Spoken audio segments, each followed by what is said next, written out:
Without a doubt, condemning Jesus to death aimed to stamp out alternative religious teachings that were calling time-honoured practices into question. While unrest would be unpopular with the Roman government, the conflict of interests wasn't really a political matter. But the ending of just one human life was deemed a small price to pay to prevent possible reprisals. And no doubt the temple authorities breathed a collective sigh of relief when Galilee's Messiah was no more. But that was not that. No sooner had the remaining disciples thought their mission was at an end than they experienced a complete reversal of fortune. They discovered that their calling was entering a transition. With Jesus no longer limited by time, space, or mortality, phase 2 had arrived: delegation. Jesus had known all along that the transformation of humanity, not just the Jewish race, would take more than a single lifetime. So once he had returned to his Father in heaven, his chosen apprentices were to take up the reins themselves. The question was, how would they cope? These were ordinary working men from a backwater in the north. They were neither learned nor particularly brave. But now they had an on-board secret weapon: the Spirit of Jesus. We thought it was all over, you know. The minute Pilate sent our man to his cross, we were confident that was an end to it all. The disturbance to our way of life, the subtle seduction of the faithful, the outrageous encouragement to rethink the Ancient of Days, who had steered and protected our nation for hundreds and hundreds of years. Strike the shepherd, and the flock will scatter, we figured.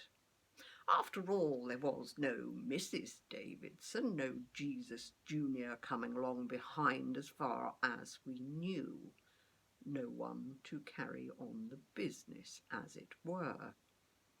But in no time at all, his associates regrouped, like shoots bursting from a fallen tree.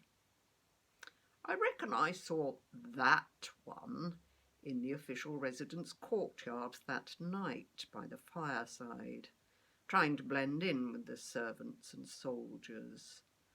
He'd been hovering in the temple while his master was teaching there, causing unrest, more like. I never forget a face, although it was more his physique which caught my eye. Strapping, outdoorsy type. Rumour has it they were all former Galilean fishermen before all this. Imagine! But then he still scuttled back into the sewers after the arrest. They all did.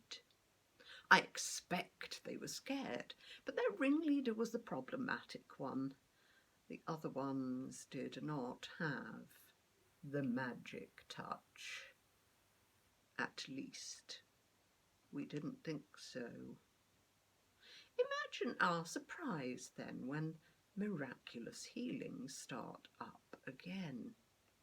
Oh yes, we had heard the rumours about the blasphemer's burial. Tenacious, clever, I'll give them that. How did they manage to pull it off with soldiers everywhere? Pilate was taking no risks. But we thought the hysteria would soon be gone. We knew how to play the Roman system now. We could do it again. We convened a meeting to decide what to do. My father-in-law was high priest now, but the whole family mustered in support. We arrested the pair who were flaunting their success in the temple, if you please. Everyone knew the beggar who lay day in, day out by the beautiful gate could not even stand common knowledge. Exhibit A, though, is suddenly leaping and bouncing like some spring lamb. Naturally, it caused a stir. People wanted to know how. Perfect opportunity, then, to get the wheels back on their chariot, even if they looked like no-hopers. Unrest? Mobilised the temple police, then snatched the two who seemed responsible and let them cool off in the cells overnight, just like their boss.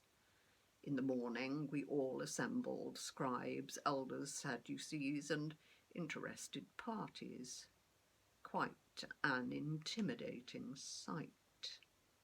Here were the rightful heirs. The temple, God's ancestral home, passed down our meticulous generations, while these...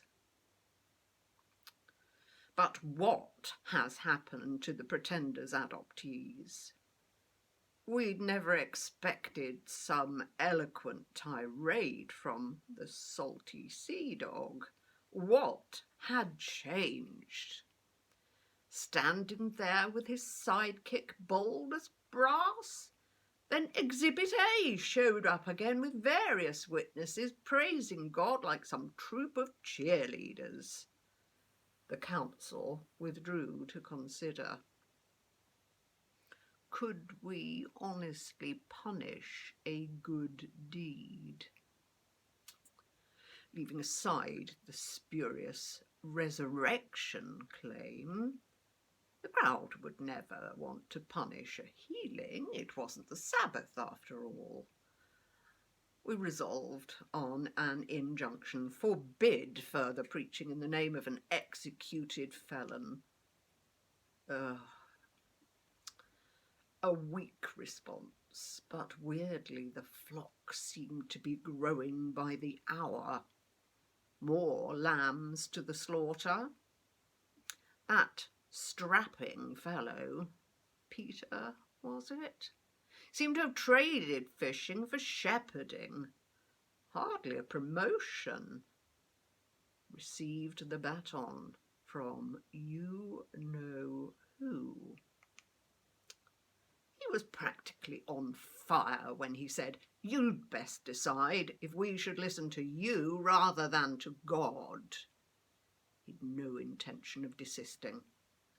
What they'd seen and heard? Threaten this ancient house on the strength of hallucinations? Madmen all. First leg, then, to the fisherfolk. But this is a relay. The home team, the thoroughbreds of our nation, has the pedigree, centuries of breeding and experience, and clearly the patriarchs, Moses and Aaron, even the Most High himself, on our side. Keep the pressure on, and sooner or later they're bound to drop the baton. Not only had the disciples just begun to realise that their mission wasn't to be the work of a single season, but their opponents were also finding out that their quick fix had backfired.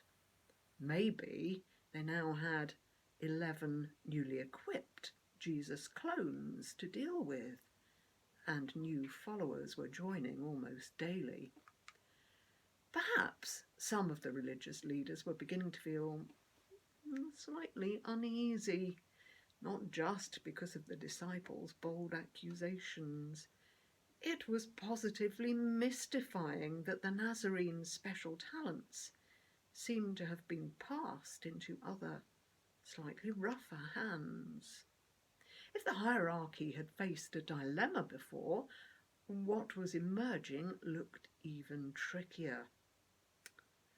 Who knew then that 2,000 odd laps further down the track, Christ's mission to reconcile the world to God's ways would still not have reached the finishing tape? The Church's opponents still abound.